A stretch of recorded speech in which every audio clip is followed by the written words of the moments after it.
Continua l'allarme droga nel centro storico di Agrigento e cresce la preoccupazione delle famiglie per le risse tra le due diverse comunità di extracomunitari. Da pochi mesi infatti la zona dello Spaccio, precisamente via Valli Calvi, via Gallo, via Boccerie fino a giungere a piazza Ravanusella, è presidiata da controlli e pattugliamenti delle forze dell'ordine, sequestrati grammi di hashish, erba e nelle ultime ore anche pasticche, considerata l'eroina dei poveri. Sabato scorso, ricordiamo, è stato convocato d'urgenza dal prefetto Dario Caputo il Comitato per l'Ordine e la Sicurezza, presenti fra gli altri anche il sindaco di Agrigento Calogero Firetto, oltre ai massimi rappresentanti delle forze di polizia.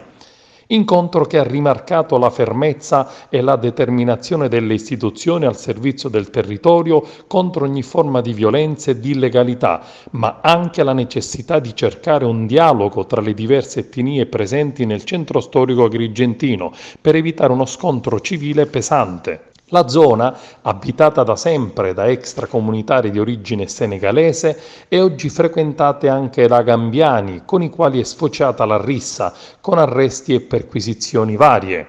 Durante uno degli ultimi blitz dei poliziotti della sezione volanti della questura, gli agenti hanno trovato anche uno psicofarmaco, costa molto poco ed è facilmente reperibile in farmacia con una prescrizione del medico ed associato all'alcol produce effetti simili all'eroina.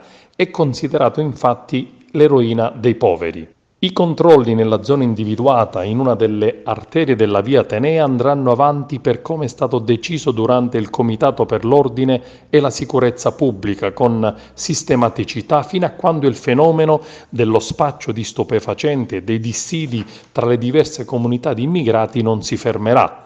Gli agenti della Polizia di Stato vogliono reprimere lo spaccio della droga, ma cercano di trasmettere un po' di tranquillità tra gli abitanti, evitando l'acuirsi dello scontro interno tra le due comunità.